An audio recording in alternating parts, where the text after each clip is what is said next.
ನಿಮ್ಮ ಹಳೆಯ ಚಿನ್ನದ ಒಡವೆನ ಅಧಿಕ ಬೆಲೆಗೆ ಮಾರಬೇಕೆ? ಆಟಿಕಾಗೆ ಕಾಲ್ ಮಾಡಿ 8880 ಅಟ್ಟಿಕಾ ಗೋಲ್ಡ್ ಕಂಪನಿ. ಮಾಜಿ ಪ್ರಧಾನಿ ದೇವೇಗೌಡರ ಪತ್ನಿ ಚೆನ್ನಮ್ಮ ನಿಧನರಾದ ಹಿನ್ನೆಲೆ ಹೊಳೆ ನರಸೀಪುರದತ್ತ ಚೆನ್ನಮ್ಮ ಅಂತಿಮ ಯಾತ್ರೆ ಸಾಗಿದೆ. ಮಾರ್ಗದುದ್ದಕ್ಕೂ ಚೆನ್ನಮ್ಮ ದರ್ಶನ ಪಡೆಯಲು ಜನಸಾಗರವೇ ಹರಿದು ಬಂದಿದೆ. ಇನ್ನು ಈ ವೇಳೆ ಕಣ್ಣೀರು ಒರೆಸಿಕೊಳ್ಳುತ್ತಲೇ ಜನರತ್ತ ಪ್ರೀತಿಯ ಪುತ್ರ ಕುಮಾರಸ್ವಾಮಿ ಕೈ ಮುಗಿದಿದ್ದಾರೆ. ಹೂವಿನ ರಥದಲ್ಲಿ ದೇವೇಗೌಡರ ಪತ್ನಿಯ ಪಾರ್ಥಿವ ಶರೀರದ ಅಂತಿಮ ಯಾತ್ರೆ ಮೆರವಣಿಗೆ ನಡೀತಾ ಇದ್ದು, ದೊಡ್ಡಗೌಡರ ಧರ್ಮ ಪತ್ನಿಗೆ ಮಾರ್ಗದುದ್ದಕ್ಕೂ ಕಣ್ಣೀರಿನ ವಿದಾಯ ಹೇಳಲಾಯಿತು. ಕುಣಿಗಲ್, ಬೆಳ್ಳೂರು ಕ್ರಾಸ್, ಚನ್ನರಾಯಪಟ್ಟಣದಲ್ಲೂ ಅಂತಿಮ ಯಾತ್ರೆ ನಡೆದಿದ್ದು, ಸಂಜೆ ಹೊಳೆ ನರಸೀಪುರ ಅಂತಿಮ ಯಾತ್ರೆ ತಲುಪಲಿದೆ. ನಾಳೆ ಬೆಳಗ್ಗೆವರೆಗೂ ರೇವಣ್ಣ ಮನೆಯಲ್ಲಿ ಅಂತಿಮ ದರ್ಶನಕ್ಕೆ ವ್ಯವಸ್ಥೆ ಮಾಡಲಾಗಿದೆ.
ಮಾಜಿ ಪ್ರಧಾನಿ ದೇವೇಗೌಡರ ಪತ್ನಿ ಚೆನ್ನಮ್ಮ ನಿಧನ ಹಿನ್ನೆಲೆ ಪದ್ಮನಾಭನಗರ ನಿವಾಸದಲ್ಲಿ ಕುಟುಂಬಸ್ಥರಿಂದ ಅಂತಿಮ ನಮನ ಸಲ್ಲಿಸಲಾಯಿತು.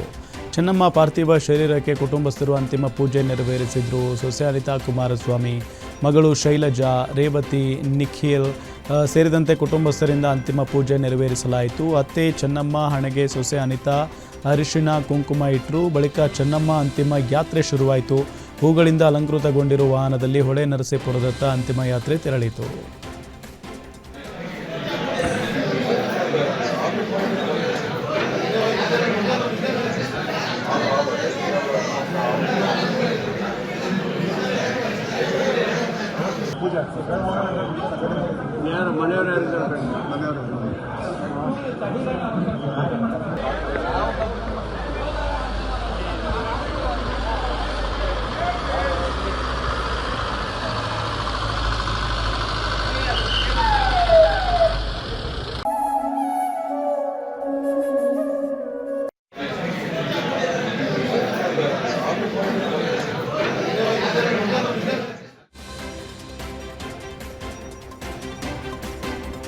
ಮುತ್ತೈದೆಯಾಗಿ ದೇವೇಗೌಡರ ಪತ್ನಿ ಚೆನ್ನಮ್ಮ ಕೊನೆ ಉಸಿರೆಳೆದಿದ್ದು, ಪತ್ನಿ ಹಣೆಗೆ ಸಿಂಧೂರ ಬಿಟ್ಟ ದೇವೇಗೌಡರು ತಲೆಗೆ ಹೂ ಮುಡಿಸಿದ್ರು. ತನ್ನ ಬದುಕಿನ ಶಕ್ತಿಯಾಗಿದ್ದ ಪತ್ನಿ ಕಳೆದುಕೊಂಡು ಗೌಡರು ಭಾವುಕರಾಗಿ ಪತ್ನಿ ಪಾರ್ಥಿವ ಶರೀರದ ಎದುರು ಬಿಕ್ಕಿ ಬಿಕ್ಕಿ ಅತ್ತರು.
ತಾಯಿ ಚೆನ್ನಮ್ಮ ಅವರನ್ನು ನೆನೆದು ಪುತ್ರ ಎಚ್ ಡಿ ಕುಮಾರಸ್ವಾಮಿ ಕಣ್ಣೀರು ಹಾಕಿದ್ದಾರೆ. ತಾಯಿ ನಮ್ಮನ್ನೆಲ್ಲ ಬಿಟ್ಟು ಹೋಗಿದ್ದಾರೆ. ದಿನನಿತ್ಯ ಪೂಜೆ ಪುನಸ್ಕಾರ ಅಂತ ಇರ್ತಾ ಇದ್ರು.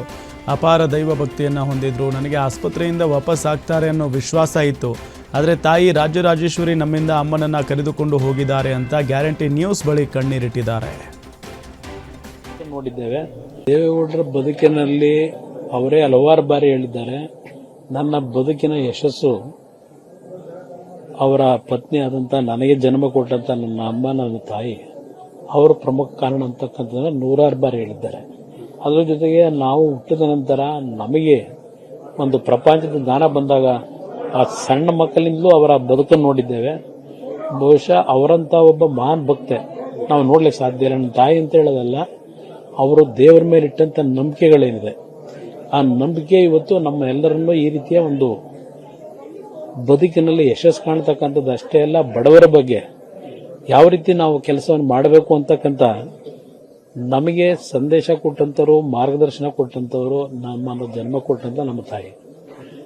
ಯಾವುದೇ ರೀತಿಯ ಸಮಸ್ಯೆಗಳು ಬರಲಿ ಅದೆಲ್ಲವನ್ನು ಸಮಚಿತ್ತವಾಗಿ ತೆಗೆದುಕೊಳ್ಳೋದಷ್ಟೇ ಅಲ್ಲ, ಪ್ರತಿಯೊಂದು ಸಂದರ್ಭದಲ್ಲೂ ನಾವು ದಾರಿ ತಪ್ಪತಕ್ಕಂಥ ಸನ್ನಿವೇಶಗಳಲ್ಲಿ ನಮಗೆ ಯಾವ ರೀತಿ ನಮ್ಮನ್ನ ಸರಿಪಡಿಸಬೇಕು ಅಂತೇಳಿ ಪ್ರಯತ್ನ ಪಟ್ಟಂತವ್ರು.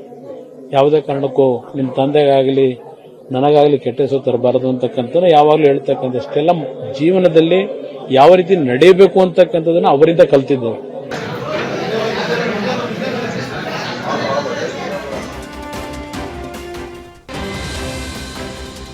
ಮಾಜಿ ಪ್ರಧಾನಿ ದೇವೇಗೌಡರ ಪತ್ನಿ ಚೆನ್ನಮ್ಮ ವಿಧಿವಶ ಹಿನ್ನೆಲೆ ತಾಯಿಯನ್ನು ನೆನೆದು ಪುತ್ರ ಎಚ್ ಡಿ ರೇವಣ್ಣ ಕಣ್ಣೀರು ಹಾಕಿದ್ದಾರೆ. ನಾನು ಒಬ್ಬ ದೇವತೆಯನ್ನು ಕಳೆದುಕೊಂಡಿದ್ದೇನೆ ಅಂತ ಭಾವುಕರಾಗಿದ್ದಾರೆ. ನಮ್ಮ ಕುಟುಂಬ ಈ ಮಟ್ಟಕ್ಕೆ ಇದೆ ಅಂದರೆ ಅದಕ್ಕೆ ನನ್ನ ತಾಯಿ ಕಾರಣ. ಇವತ್ತು ನಮ್ಮನ್ನೆಲ್ಲ ತಬ್ಬಲಿ ಮಾಡಿ ಹೋಗ್ಬಿಟ್ರು ಅಂತ ಗ್ಯಾರಂಟಿ ನ್ಯೂಸ್ ಬಳಿ ಚೆನ್ನಮ್ಮ ಅವರನ್ನು ನೆನೆದು ಭಾವುಕರಾಗಿದ್ದಾರೆ. ಇವತ್ತು ಎಷ್ಟೋ ಕುಟುಂಬಕ್ಕೆ ಆಶೆ ಆಗಿದ್ರು. ನಮ್ಮ ಕುಟುಂಬ ಈ ಮಟ್ಟಕ್ಕೆ ಬರಬೇಕಾ ನಮ್ಮ ತಾಯಿ ಸರ್ ಇವತ್ತು ಏನು ಹೇಳೋದು ಗೊತ್ತಿಲ್ಲ ಸರ್. ನಮ್ಮನ್ನು ಬಿಟ್ಟು ತಬ್ಲಿ ಆಗಿದೆ 12ರಿಂದ 4 ಗಂಟೆ. ಇವತ್ತು ಎಷ್ಟೋ ಕುಟುಂಬಕ್ಕೆ ಆಶೆ ಆಗಿದ್ರು. ನಮ್ಮ ಕುಟುಂಬ ಈ ಮಟ್ಟಕ್ಕೆ ಬರಬೇಕಾ ನಮ್ಮ ತಾಯಿ ಸರ್ ಇವತ್ತು ಏನು ಹೇಳೋದು ಗೊತ್ತಿಲ್ಲ ಸರ್.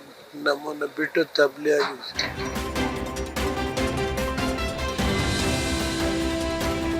ಮಾಜಿ ಪ್ರಧಾನಿ ದೇವೇಗೌಡರ ಪತ್ನಿ ಚೆನ್ನಮ್ಮ ವಿಧಿವಶರಾದ ಹಿನ್ನೆಲೆ ಹಾಸನ ಜಿಲ್ಲೆಯ ಮಾವಿನಕೆರೆ ರಂಗನಾಥ ಸ್ವಾಮಿ ಬೆಟ್ಟದ ತಪ್ಪಲಿನಲ್ಲಿ ಸ್ಥಳೀಯರಿಂದ ಅಂತ್ಯಕ್ರಿಯೆಗೆ ಸಕಲ ವ್ಯವಸ್ಥೆ ಮಾಡಲಾಗಿದೆ. ಜಮೀನಿನಲ್ಲಿ ಜೆಸಿಬಿ ಮೂಲಕ ಸ್ವಚ್ಛತಾ ಕಾರ್ಯ ನಡೆದಿದ್ದು ಅಂತ್ಯಕ್ರಿಯೆಯಲ್ಲಿ ಲಕ್ಷಾಂತರ ಜನ ಪಾಲ್ಗೊಳ್ಳುವ ಸಾಧ್ಯತೆ ಇದೆ. ಇಂದು ರಾತ್ರಿ ಹೊಳೆನರಸೀಪುರದ ರೇವಣ್ಣ ನಿವಾಸದಲ್ಲಿ ಅಂತಿಮ ದರ್ಶನ ನಡೆಯಲಿದ್ದು ನಾಳೆ ಬೆಳಗ್ಗೆ 7ರಿಂದ 9:30ರವರೆಗೆ ಚೆನ್ನಮ್ಮ ಅಂತಿಮ ದರ್ಶನ ನಡೆಯಲಿದೆ. ನಾಳೆ ಮಧ್ಯಾಹ್ನ 2 ಗಂಟೆಯಿಂದ ಸಂಜೆ 4:15ರ ವೇಳೆಯಲ್ಲಿ ಚೆನ್ನಮ್ಮ ಅವರ ಅಂತಿಮ ವಿಧಿವಿಧಾನ ನಡೆಯಲಿದೆ. ಇನ್ನು ಅಂತ್ಯಕ್ರಿಯೆ ಬಗ್ಗೆ ಗ್ಯಾರಂಟಿ ನ್ಯೂಸ್ಗೆ ಶಾಸಕ CN ಬಾಲಕೃಷ್ಣ ಪ್ರತಿಕ್ರಿಯೆ ಕೊಟ್ಟಿದ್ದಾರೆ. ಚೆನ್ನಮ್ಮ ಅವರು ಅಪಾರ ದೈವ ಭಕ್ತರು. ರಂಗನಾಥ ಸ್ವಾಮಿ ಬೆಟ್ಟದ ತಪ್ಪಲಿನಲ್ಲೇ ಅಂತ್ಯಕ್ರಿಯೆ ಆಗಬೇಕು ಅಂತಿದ್ರು. ಅವರ ಇಚ್ಛೆಯಂತೆ ಬೆಟ್ಟದ ತಪ್ಪಲಿನಲ್ಲೇ ಅಂತ್ಯಕ್ರಿಯೆ ಮಾಡ್ತಿದ್ದೇವೆ. ಅಂತ್ಯಕ್ರಿಯೆಯಲ್ಲಿ ಲಕ್ಷಾಂತರ ಜನರು ಭಾಗಿಯಾಗಲಿದ್ದಾರೆ ಅಂತ ಹೇಳಿದ್ದಾರೆ.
ದೇವೇಗೌಡರ ಪತ್ನಿ ಚೆನ್ನಮ್ಮ ನಿಧನ ಹಿನ್ನೆಲೆ ಹಾಸನ ಜಿಲ್ಲೆ ಹೊಳೆನರಸೀಪುರದ ರಂಗನಾಥ ಸ್ವಾಮಿ ಬೆಟ್ಟದ ತಪ್ಪಲಿನಲ್ಲಿ ನಾಳೆ ಅಂತ್ಯಕ್ರಿಯೆ ನಡೆಯಲಿದೆ. ಇನ್ನು ಅಂತ್ಯಕ್ರಿಯೆ ನಡೆಯುವ ಸ್ಥಳಕ್ಕೆ ಹಿರಿಯ ಪೊಲೀಸ್ ಅಧಿಕಾರಿಗಳು ಭೇಟಿ ನೀಡಿ ಸಿದ್ಧತೆಯ ಪರಿಶೀಲನೆ ನಡೆಸಿದರು. ಐಜಿ ಬೋರಲಿಂಗಯ್ಯ, ಹಾಸನ ಎಸ್ಪಿ ಶುಭನ್ವಿತಾರಿಂದ ಸಿದ್ಧತೆ ಪರಿಶೀಲನೆ ನಡೆಯಿತು. ವಾಹನಗಳ ಪಾರ್ಕಿಂಗ್, ಹೆಲಿಪ್ಯಾಡ್ ನಿರ್ಮಾಣ ಬಗ್ಗೆ ಅಧಿಕಾರಿಗಳಿಗೆ ಮಾಹಿತಿ ನೀಡಿದರು. ಇನ್ನು ಸಂಜೆ ಚೆನ್ನಮ್ಮ ಪಾರ್ಥಿವ ಶರೀರ ಹೊಳೆನರಸೀಪುರ ತಲುಪಲಿದ್ದು ನಾಳೆ ಬೆಳಗ್ಗೆವರೆಗೂ ರೇವಣ್ಣ ಮನೆಯಲ್ಲಿ ಅಂತಿಮ ದರ್ಶನಕ್ಕೆ ವ್ಯವಸ್ಥೆ ಮಾಡಲಾಗಿದೆ. ಅಂತಿಮ ದರ್ಶನದ ಬಳಿಕ ಹೊಳೆನರಸೀಪುರದ ಹಲವು ಬೀದಿಗಳಲ್ಲಿ ಮೆರವಣಿಗೆ ನಡೆಯಲಿದೆ. ಪಾರ್ಥಿವ ಶರೀರದ ಮೆರವಣಿಗೆ ಮುಖೇನ ಅಂತ್ಯಕ್ರಿಯೆ ಸ್ಥಳಕ್ಕೆ ರವಾನೆ ಮಾಡಲಾಗುತ್ತೆ. 5 ಎಸ್ಪಿಗಳ ನೇತೃತ್ವದಲ್ಲಿ ಬಿಗಿ ಪೊಲೀಸ್ ಬಂದೋಬಸ್ತ್ ಮಾಡಲಾಗಿದೆ ಅಂತ ಐಜಿ ಬೋರಲಿಂಗಯ್ಯ ತಿಳಿಸಿದ್ದಾರೆ.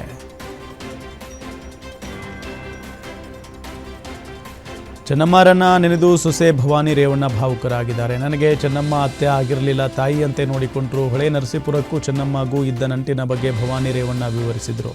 ತನ್ನ ಮತ್ತು ಚೆನ್ನಮ್ಮ ಜೊತೆಗಿನ ಬಾಂಧವ್ಯದ ಬಗ್ಗೆಯೂ ಮಾತನಾಡಿ, ದೇವಸ್ಥಾನಗಳಿಗೆ ನನ್ನನ್ನೇ ಕರೆದುಕೊಂಡು ಹೋಗ್ತಿದ್ರು. ಆಸಿಡ್ ಅಟ್ಯಾಕ್ ಆದಾಗ ತುಂಬ ಕುಗ್ಗಿ ಹೋಗಿದ್ರು. ಬಳಿಕ ನಿಧಾನವಾಗಿ ಚೇತರಿಸಿಕೊಂಡ್ರು. ಹೆಣ್ಮಕ್ಕಳು ಚೆನ್ನಾಗಿ ನೋಡಿಕೊಂಡ್ರು. ಅಮ್ಮನಿಗೆ ವಿಲ್ ಪವರ್ ಜಾಸ್ತಿ ಇತ್ತು ಅಂತ ಭಾವುಕರಾದರು. ಮದುವೆ ಆದಾಗ್ಲಿಂದನೂ ಅಟ್ಯಾಚ್ಮೆಂಟ್ ಜಾಸ್ತಿ ಬೆಳೀತು, ಒಡನಾಟ ಜಾಸ್ತಿ ಬೆಳೀತು. ನನಗವರೊಂದು ಈಗ ನನಗೆ ಹೆತ್ತ ತಾಯಿಗಿಂತ ಹೆಚ್ಚಾಗ್ಬಿಟ್ರು ಅವ್ರು ನನಗೆ.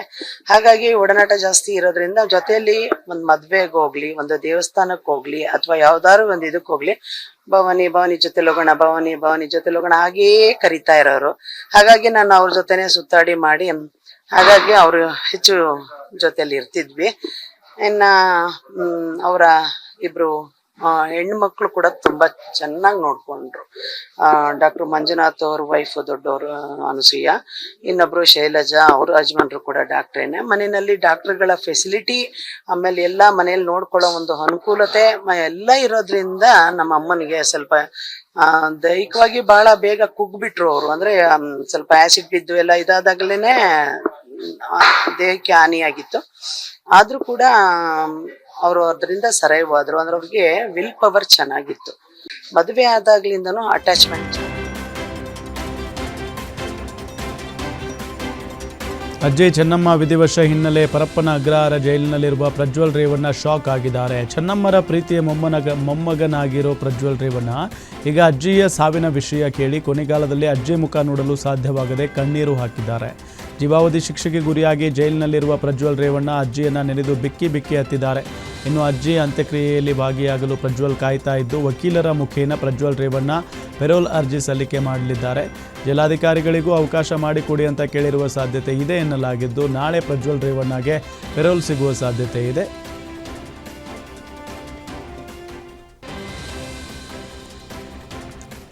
ಮಾಜಿ ಪ್ರಧಾನಿ ಎಚ್.ಡಿ. ದೇವೇಗೌಡರ ಪತ್ನಿ ಚೆನ್ನಮ್ಮ ನಿಧನ ಹಿನ್ನೆಲೆ ಚೆನ್ನಮ್ಮ ಆಸ್ಪತ್ರೆಗೆ ದಾಖಲಾಗುವ ಮುನ್ನ ತೆಗೆದ ದೇವೇಗೌಡರು ಚೆನ್ನಮ್ಮ ಜೊತೆಗಿದ್ದ ಕೊನೆಯ ದೃಶ್ಯ ಕಣ್ಣಲ್ಲಿ ನೀರು ಬರಿಸುತ್ತೆ. ಪತ್ನಿಗೆ ಬಾಳೆಹಣ್ಣು ತಿನ್ನಿಸಿ ಪತಿ ದೇವೇಗೌಡರು ಕೈ ಸವರಿದ್ದಾರೆ. ಹಣ್ಣು ತಿಂದು ಗಂಡನ ಕಾಲಿಗೆ ಪತ್ನಿ ಚೆನ್ನಮ್ಮ ನಮಸ್ಕರಿಸಿದ್ದಾರೆ. ಈ ವೇಳೆ ಪತ್ನಿಗೆ ಭುಜ ಸವರಿ ದೇವೇಗೌಡರು ಧೈರ್ಯ ಹೇಳಿದರು. ಪತಿ ಜೊತೆ ಕಳೆದಿದ್ದ ಅವಿಸ್ಮರಣೀಯ ಮತ್ತು ಭಾವಪೂರ್ಣ ಕ್ಷಣ ಇದಾಗಿದೆ.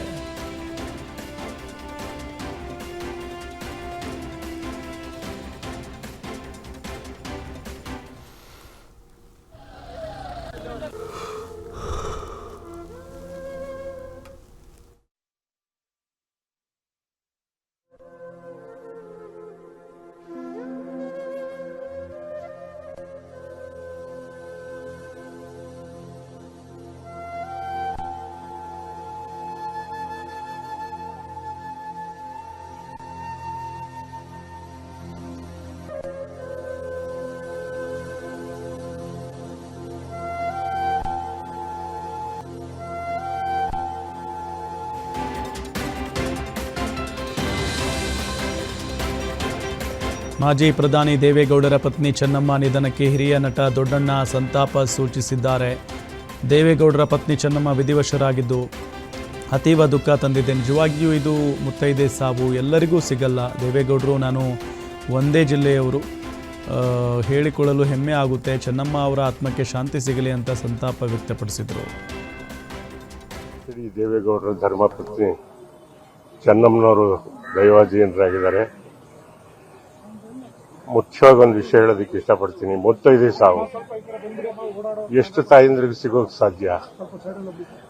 ಎಲ್ಲೋ ಒಂದು ಕಡೆ ದೇವೇಗೌಡರು ನಾನು ಒಂದೇ ಜಿಲ್ಲೆಯವರು ಅಂತ ಹೇಳ್ಕೊಳ್ಳೋದಕ್ಕೆ ಹೆಮ್ಮೆ ಅನಿಸುತ್ತೆ. ಆ ತಾಯಿ ಆತ್ಮಕ್ಕೆ ಶಾಂತಿ ಸಿಗಲಿ ಅನ್ನೋದೇ ನನ್ನ ಅನಿಸಿಕೆ. ನಮಸ್ಕಾರ. ಎಚ್.ಡಿ. ದೇವೇಗೌಡರ ಧರ್ಮಪತ್ನಿ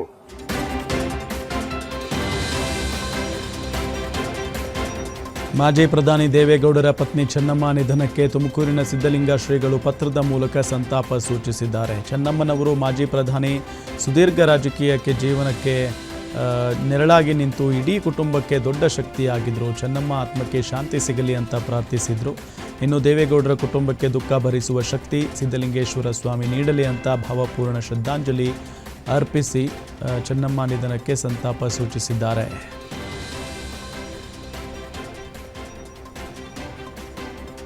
ಮಾಜಿ ಪ್ರಧಾನಿ ಎಚ್.ಡಿ. ದೇವೇಗೌಡರ ಪತ್ನಿ ಚೆನ್ನಮ್ಮ ನಿಧನಕ್ಕೆ ಬೆಂಗಳೂರು ದಕ್ಷಿಣ ಜಿಲ್ಲೆ ಬಿಡದಿಯ ಬೈರಮಂಗಲ ಸರ್ಕಲ್ನಲ್ಲಿ ಸಂತಾಪ ಸೂಚಿಸಲಾಯಿತು.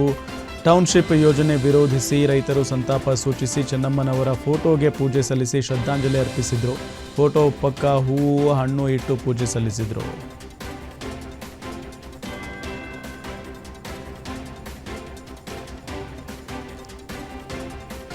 ಮಾಜಿ ಪ್ರಧಾನಿ ಎಚ್.ಡಿ. ದೇವೇಗೌಡರ ಬದುಕಿನುದ್ದಕ್ಕೂ ಹಲವು ಸಂಕಷ್ಟ ಎದುರಿಸಿ ಗೆದ್ದಿದ್ದ ಚೆನ್ನಮ್ಮ ಈ ಬಾರಿ ಅನಾರೋಗ್ಯದಿಂದಾಗಿ ಕೊನೆಯುಸಿರೆಳೆದಿದ್ದಾರೆ. ಅವರ ಅಗಲಿಕೆಗೆ ಪ್ರಧಾನಿ ನರೇಂದ್ರ ಮೋದಿ, ರಾಹುಲ್ ಗಾಂಧಿ ಸೇರಿದಂತೆ ರಾಜಕೀಯ ನಾಯಕರು ಮತ್ತು ಗಣ್ಯರು ಸಂತಾಪ ಸೂಚಿಸಿದ್ದಾರೆ. ದೇವೇಗೌಡರ ಪತ್ನಿ ಚೆನ್ನಮ್ಮ ನಿಧನದ ಸುದ್ದಿ ತೀವ್ರ ಆಘಾತ ಮತ್ತು ನೋವುಂಟು ಮಾಡಿದೆ.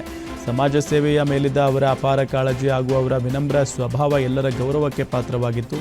ಈ ದುಃಖದ ಸಮಯದಲ್ಲಿ ಅವರ ನೋವಿನಲ್ಲಿ ನಾನು ಭಾಗಿಯಾಗಿದ್ದೇನೆ. ಓಂ ಶಾಂತಿ ಅಂತ ಪ್ರಧಾನಿ ನರೇಂದ್ರ ಮೋದಿ ಸಂತಾಪ ಸೂಚಿಸಿದ್ದಾರೆ.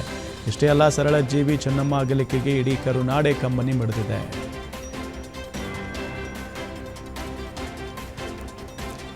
ಬರದ ಬಗ್ಗೆ ಸಿಎಂ ಡಿಕೆಶಿ ತುರ್ತು ಸಂಪುಟ ಸಭೆ ಆರಂಭ ಆಗಿದೆ. ವಿಧಾನಸೌಧದಲ್ಲಿ ಸಚಿವ ಸಂಪುಟ ಸಭೆ ನಡೀತಾ ಇದೆ. ಇನ್ನು ಡಿಸಿ ಸಿಇಒಗಳ ಜೊತೆ ವಿಡಿಯೋ ಕಾನ್ಫರೆನ್ಸ್ ಮೂಲಕ ಸಭೆ ನಡೀತಾ ಇದ್ದು, ಸಭೆಯಲ್ಲಿ ಬರ ನಿರ್ವಹಣೆ, ಪರಿಹಾರ ಕ್ರಮಗಳ ಬಗ್ಗೆ ಚರ್ಚೆ ಆಗ್ತಿದೆ. ಅಲ್ಲದೆ ಜಿಲ್ಲಾವಾರು ಬರದ ಸ್ಥಿತಿಗತಿಯ ಮಾಹಿತಿ ಸಂಗ್ರಹ ಮಾಡಲಿದ್ದು, ಮಳೆ ಕೊರತೆ ಬಗ್ಗೆ ಅಧಿಕಾರಿಗಳ ವರದಿ ಸ್ವೀಕಾರ ಮಾಡಲಾಗಿದೆ.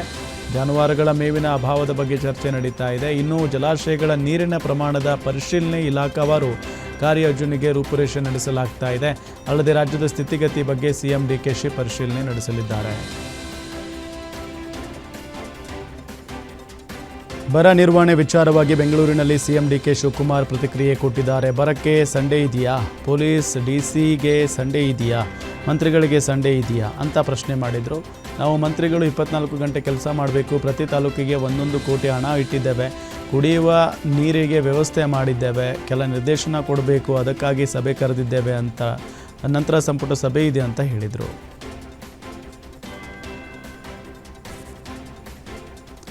ಕೋಲಾರ ಜಿಲ್ಲೆ ಮುಳಬಾಗಿಲು ತಾಲೂಕಿನ ಕುರುಡು ಮಲೆ ವಿನಾಯಕ ದೇಗುಲಕ್ಕೆ ಮಾಜಿ ಸಿಎಂ ಯಡಿಯೂರಪ್ಪ ಭೇಟಿ ನೀಡಿ ಕುಟುಂಬ ಸಮೇತ ವಿಶೇಷ ಪೂಜೆ ಸಲ್ಲಿಸಿದರು. ಪುತ್ರ ಬಿವೈ ವಿಜಯೇಂದ್ರ, ಬಿವೈ ರಾಘವೇಂದ್ರ ಹೆಸರಲ್ಲಿ ಯಡಿಯೂರಪ್ಪ ಅರ್ಚನೆ ಮಾಡಿಸಿದರು. ಇನ್ನು ಪೂರ್ಣ ಕುಂಭದೊಂದಿಗೆ ಮಾಜಿ ಸಿಎಂ ಬಿಎಸ್ ಯಡಿಯೂರಪ್ಪಗೆ ಅರ್ಚಕರು ಸ್ವಾಗತ ಕೋರಿದರು. ಯಡಿಯೂರಪ್ಪಗೆ ಜಿಲ್ಲೆಯ ಬಿಜೆಪಿ ಮುಖಂಡರು ಸಾಥ್ ಕೊಟ್ಟರು.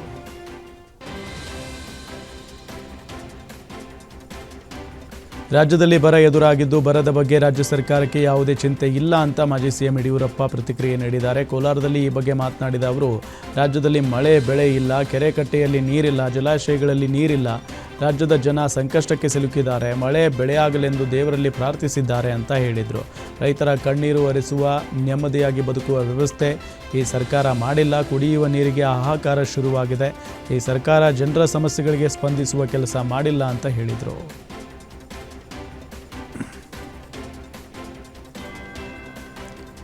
ಬಿಡದಿ ಟೌನ್ಶಿಪ್ ಯೋಜನೆ ವಿಚಾರವಾಗಿ ರೈತರಿಂದ ಪ್ರತಿಭಟನೆ ಮುಂದುವರೆದಿದೆ. ಸ್ವಯಂ ಪ್ರೇರಿತರಾಗಿ ರಕ್ತ ಕೊಡುವ ಮುಖೇನ ವಿನೂತನವಾಗಿ ರೈತರು ಪ್ರತಿಭಟನೆ ನಡೆಸಿದರು.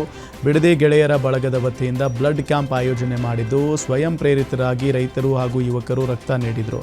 ರಕ್ತ ಕೊಡುವ ಮುಖೇನ ರಕ್ತ ಕೊಟ್ಟೆವು, ಭೂಮಿ ಬಿಡೆವು ಅಂತ ಸರ್ಕಾರಕ್ಕೆ ಎಚ್ಚರಿಕೆ ಕೊಟ್ಟರು. ಈ ಮುಖೇನ ರೈತರು ಪ್ರತಿಭಟನೆಯನ್ನು ಮತ್ತಷ್ಟು ತೀವ್ರಗೊಳಿಸಿದ್ದಾರೆ.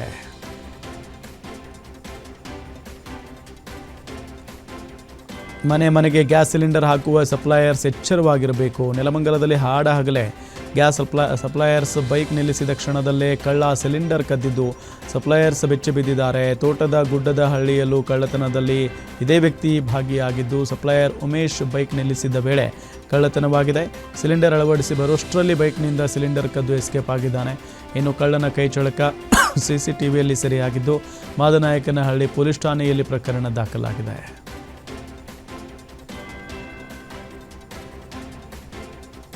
ಲಾರಿ ಕೆಎಸ್ಆರ್ಟಿಸಿ ಬಸ್ ನಡುವೆ ಡಿಕ್ಕಿಯಾದ ಪರಿಣಾಮ ಬಸ್ನಲ್ಲಿದ್ದ ಓರ್ವ ಯುವತಿಗೆ ಗಂಭೀರ ಗಾಯವಾದ ಘಟನೆ ತುಮಕೂರು ಜಿಲ್ಲೆ ಶಿರಾದ ಆಂಜನೇಯ ದೇವಸ್ಥಾನದ ಬಳಿ ನಡೆದಿದೆ. ಘಟನೆಯಲ್ಲಿ ಬಸ್ ಚಾಲಕನಿಗೆ ಕಾಲು ಮುರಿದಿದ್ದು 10ಕ್ಕೂ ಹೆಚ್ಚು ಪ್ರಯಾಣಿಕರಿಗೆ ಗಾಯವಾಗಿದೆ. ದಾವಣಗೆರೆ ಕಡೆಯಿಂದ ಬೆಂಗಳೂರು ಕಡೆಗೆ ಕೆಎಸ್ಆರ್ಟಿಸಿ ಹೋಗ್ತಿತ್ತು. ಈ ವೇಳೆ ಕೆಎಸ್ಆರ್ಟಿಸಿ ಬಸ್ಗೆ ಮುಂದೆಯಿಂದ ಬಂದು ಲಾರಿ ಗುದ್ದಿದ ಪರಿಣಾಮ ಬಸ್ ಮುಂಭಾಗ ಜಖಂಗೊಂಡಿದೆ. ಇನ್ನು ಗಾಯಾಳುಗಳನ್ನು ಶಿರಾ ಸರ್ಕಾರಿ ಆಸ್ಪತ್ರೆಗೆ ರವಾನಿಸಿ ಚಿಕಿತ್ಸೆ ನೀಡಲಾಗ್ತಾ ಇದೆ. ಘಟನಾ ಸ್ಥಳಕ್ಕೆ ಶಿರಾ ಪೊಲೀಸರು ಭೇಟಿ ನೀಡಿ ಪರಿಶೀಲನೆ ನಡೆಸಿದ್ದಾರೆ.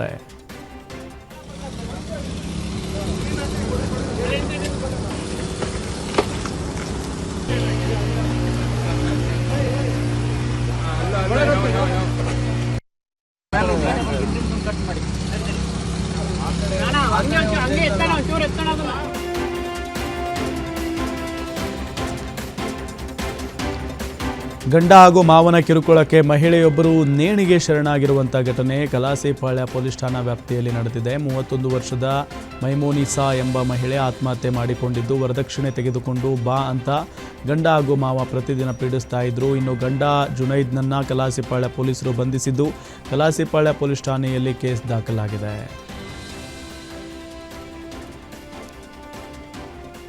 ಮಕ್ಕಳಾಗ್ತಿಲ್ಲ ಎಂಬ ಗಂಡನ ಮನೆಯವರ ಕಿರುಕುಳಕ್ಕೆ ಮನನೊಂದು ಪತ್ನಿ ಸೂಸೈಡ್ ಮಾಡಿಕೊಂಡ ಘಟನೆ ಬೆಂಗಳೂರು ಉತ್ತರ ತಾಲೂಕಿನ ತೊರೆ ನಾಗಸಂದ್ರದಲ್ಲಿ ನಡೆದಿದೆ. 25 ವರ್ಷದ ಕಾವ್ಯ ನೇಣು ಬಿಗಿದುಕೊಂಡು ಸೂಸೈಡ್ ಮಾಡಿಕೊಂಡಿದ್ದು ಪತಿಯ ವಿರುದ್ಧವೂ ಕುಟುಂಬಸ್ಥರು ಆರೋಪ ಮಾಡಿದ್ದಾರೆ. 5 ವರ್ಷದ ಹಿಂದೆ ನವೀನ್ ಎಂಬುವರ ಜೊತೆ ಕಾವ್ಯ ಮದುವೆಯಾಗಿತ್ತು. ಮಕ್ಕಳಾಗದ ಕಾರಣ ಆಗಾಗ ಕುಟುಂಬದಲ್ಲಿ ಜಗಳ ನಡೀತಾ ಇತ್ತು. ಗಂಡನ ಮನೆಯಲ್ಲಿ ನೇಣು ಬಿಗಿದುಕೊಂಡು ಪತ್ನಿ ಆತ್ಮಹತ್ಯೆ ಮಾಡಿಕೊಂಡಿದ್ದು ಕಾವ್ಯ ಪೋಷಕರಿಂದ ಅನುಮಾನಾಸ್ಪದ ಸಾವಿನ ಶಂಕೆ ವ್ಯಕ್ತಪಡಿಸಿ ಮಾದನಾಯಕನಹಳ್ಳಿ ಪೊಲೀಸ್ ಠಾಣೆಯಲ್ಲಿ ದೂರು ನೀಡಿದ್ದಾರೆ.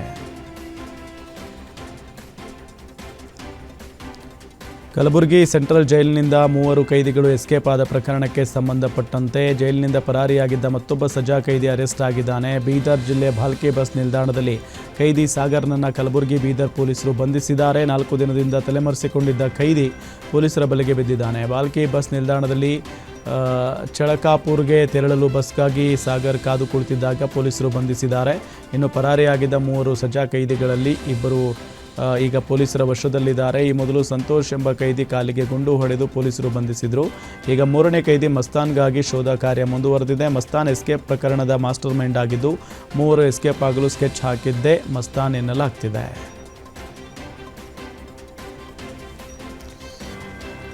ಬೈಕ್ಗೆ ಅಪರಿಚಿತ ವಾಹನ ಡಿಕ್ಕಿಯಾಗಿ ಸವಾರ ಸ್ಥಳದಲ್ಲೇ ಸಾವನ್ನಪ್ಪಿದ ಘಟನೆ ಮಂಡ್ಯ ಜಿಲ್ಲೆ ಮಳವಳ್ಳಿ ತಾಲೂಕಿನ ಮದ್ದೂರು ಮಳವಳ್ಳಿ ಹೆದ್ದಾರಿಯಲ್ಲಿ ನಡೆದಿದೆ. ಮಳವಳ್ಳಿ ಪಟ್ಟಣದ ನಿವಾಸಿ 33 ವರ್ಷದ ಮಧು ಮೃತ ದುರ್ದೈವಿಯಾಗಿದ್ದಾನೆ.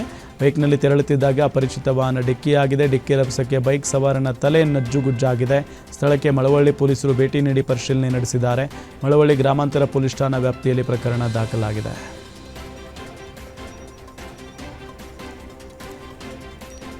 ಸುದ್ದಿಗೆ ತೆರಳಿ ವಾಪಸ್ ಬರುವಾಗ ಪತ್ರಕರ್ತನ ಮೇಲೆ ಕಾಡಾನೆಯೊಂದು ದಾಳಿ ನಡೆಸಿದ್ದು ಪತ್ರಕರ್ತ ಅಪಾಯದಿಂದ ಪಾರಾಗಿದ್ದಾರೆ. ಚಿಕ್ಕಮಗಳೂರು ಜಿಲ್ಲೆ ತರೀಕೆರೆ ತಾಲೂಕಿನ ನಂದಿಬಟ್ಟಲು ಗ್ರಾಮದ ಬಳಿ ಪತ್ರಕರ್ತ ಪರಮೇಶ್ವರಪ್ಪ ಎಂಬುವರು ಬೈಕ್ ಮೇಲೆ ಕಾಡಾನೆ ಅಟ್ಯಾಕ್ ಮಾಡಿ ಬೈಕ್ನನ್ನು ಸಂಪೂರ್ಣವಾಗಿ ಜಖಂ ಮಾಡಿದೆ. ಈ ವೇಳೆ ಪತ್ರಕರ್ತ ಪರಮೇಶ್ವರಪ್ಪ ಗ್ರೇಟ್ ಎಸ್ಕೇಪ್ ಆಗಿದ್ದಾರೆ. ಆನೆ ದಾಳಿಗೆ ಮುಂದಾಗ್ತಾ ಇದ್ದಂತೆ ಬೈಕ್ ಬಿಟ್ಟು ಓಡಿ ಹೋಗಿ ಪ್ರಾಣ ಉಳಿಸ್ಕೊಂಡಿದ್ದಾರೆ. ಇನ್ನು ಪತ್ರಕರ್ತ ಪರಮೇಶ್ವರಪ್ಪ ಲಿಂಗದಹಳ್ಳಿಯಿಂದ ಜಯಪುರಕ್ಕೆ ತೆರಳುತ್ತಾ ಇದ್ದರು. ಭದ್ರಾ ಅಭಯಾರಣ್ಯದ ತಣಿಗಬೈಲ್ ವಲಯದಲ್ಲಿ ಕಾಡಾನೆ ಸಂಚರಿಸಿದೆ.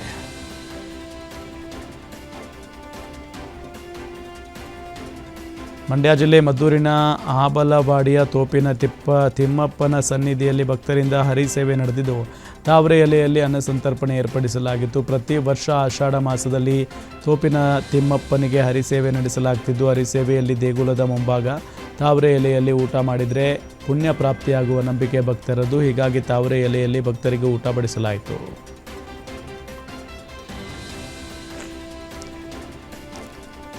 ವಿಜಯಪುರ ಜಿಲ್ಲೆ ತಾಳಿಕೋಟೆ ಪಟ್ಟಣದಲ್ಲಿ ಐತಿಹಾಸಿಕ ದ್ಯಾಮವ್ವ ಜಾತ್ರೆ ಅಂಗವಾಗಿ ಗ್ರಾಮದೇವಿ ರಥೋತ್ಸವ ಸಾವಿರಾರು ಭಕ್ತರ ಸಮ್ಮುಖದಲ್ಲಿ ಅದ್ದೂರಿಯಾಗಿ ನೆರವೇರಿತು. ರಥೋತ್ಸವಕ್ಕೆ ಕಾಸ್ಗತೇಶ್ವರ ಮಠದ ಸಿದ್ಧಲಿಂಗ ಸ್ವಾಮೀಜಿಗಳು ಚಾಲನೆ ನೀಡಿದರು. ಸಾಂಪ್ರದಾಯಿಕ ವಾದ್ಯ ಮೇಳ, ಭಜನಾ ತಂಡಗಳು ಹಾಗೂ ಭಕ್ತರ ಜಯಘೋಷಗಳ ನಡುವೆ ರಥೋತ್ಸವ ಸಾಗಿತು. ಅಂಬೇಡ್ಕರ್ ಸರ್ಕಲ್, ಅಂಬಾ ಭವಾನಿ ದೇಗುಲ ರಸ್ತೆ ಹಾಗೂ ಕತ್ರಿ ಬಜಾರ್ ಮಾರ್ಗವಾಗಿ ರಾಜವಾಡೆಯ ದ್ಯಾಮವ್ವ ತಾಯಿಯ ಪ್ರತಿಷ್ಠಾಪನಾ ಸ್ಥಳಕ್ಕೆ ತಲುಪಿತು. ಅಲ್ಲಿ ಧಾರ್ಮಿಕ ವಿಧಿವಿಧಾನಗಳೊಂದಿಗೆ ಗ್ರಾಮದೇವಿಯ ಪ್ರತಿಷ್ಠಾಪನೆ ನೆರವೇರಿಸಲಾಯಿತು. ಸಾವಿರಾರು ಭಕ್ತರು ರಥೋತ್ಸವದಲ್ಲಿ ಪಾಲ್ಗೊಂಡು ದೇವಿಯ ದರ್ಶನ ಪಡೆದರು.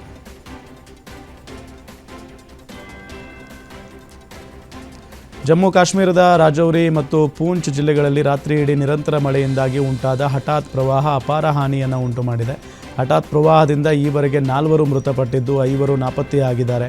ನದಿಗಳು ಉಕ್ಕಿ ಹರಿಯುವ ಮುಖೇನ ತಗ್ಗು ಪ್ರದೇಶಗಳಿಗೆ ನೀರು ನುಗ್ಗಿದೆ. ಘಟನೆ ಬಳಿಕ ನೂರಾರು ನಿವಾಸಿಗಳನ್ನು ಸ್ಥಳಾಂತರಿಸಲಾಗಿದೆ ಅಂತ ಅಧಿಕಾರಿಗಳು ತಿಳಿಸಿದ್ದಾರೆ. ಪೂಂಚ್ ಜಿಲ್ಲೆಯಲ್ಲಿ ಭಾರೀ ಮಳೆಗೆ ಮನೆ ಕುಸಿದು ಬಿದ್ದು 3 ಮೃತಪಟ್ಟಿದ್ದಾರೆ. ಭೂಕುಸಿತ ಮತ್ತು ಹಠಾತ್ ಪ್ರವಾಹದಿಂದ ರಾಜೌರಿಯಲ್ಲಿ 1 ಮೃತಪಟ್ಟಿದ್ದಾರೆ. ಕನಿಷ್ಠ 5 ನಾಪತ್ತೆಯಾಗಿದ್ದು ಪೊಲೀಸರು ಶೋಧ ಕಾರ್ಯ ನಡೆಸುತ್ತಿದ್ದಾರೆ.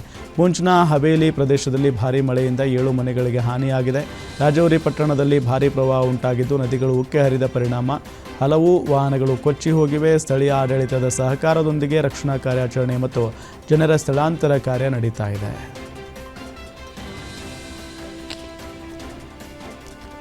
ಅಮೆರಿಕ ದೇಶಕ್ಕೆ ಎಂದೂ ಮರೆಯದ ಪಾಠ ಕಲಿಸ್ತೇವೆ ಅಂತ ಅಮೆರಿಕ ಅಧ್ಯಕ್ಷ ಟ್ರಂಪ್ಗೆ ಇರಾನ್ ಸರ್ವೋಚ್ಚ ನಾಯಕ ಮೊಜ್ತಬಾ ಖಮೇನಿ ನೇರ ವಾರ್ನಿಂಗ್ ಕೊಟ್ಟಿದ್ದಾರೆ. ಇರಾನ್ ವಿರುದ್ಧ 30ಕ್ಕೂ ಹೆಚ್ಚು ಯುದ್ಧ ವಿಮಾನಗಳಿಂದ ಅಮೆರಿಕ ದಾಳಿ ನಡೆಸಿದ್ದು, ಇಬ್ಬರು ಅಮೆರಿಕ ಸೈನಿಕರ ಹತ್ಯೆಗೆ ಪ್ರತೀಕಾರವಾಗಿ ಅಮೆರಿಕ ದಾಳಿ ನಡೆಸಿದೆ. ಕೆಲ ದಿನಗಳಲ್ಲಿ ಇಡೀ ಇರಾನ್ ದೇಶವನ್ನೇ ಮುಗಿಸುವುದಾಗಿ ಅಮೆರಿಕ ಅಬ್ಬರಿಸಿದ್ದು, ಅಮೆರಿಕ ದಾಳಿಗೆ ತಕ್ಕ ತಿರುಗೇಟು ನೀಡುವುದಾಗಿ ಮೊಜ್ತಬಾ ಖಮೇನಿ ಎಚ್ಚರಿಕೆ ಕೊಟ್ಟಿದ್ದಾರೆ. ಇನ್ನು ಅಮೆರಿಕ ಜೊತೆಗಿನ ಒಪ್ಪಂದ ನಿರರ್ಥಕ ಅಂತ ಮೊಜ್ತಬಾ ಖಮೇನಿ ಹೇಳಿದ್ದಾರೆ. ಈ ವೇಳೆ ಇನ್ನೆಂದೂ ಅಮೆರಿಕ ಜೊತೆ ಶಾಂತಿ ಒಪ್ಪಂದ ಇಲ್ಲ ಅಂತ ಇರಾನ್ ಹೇಳಿದೆ.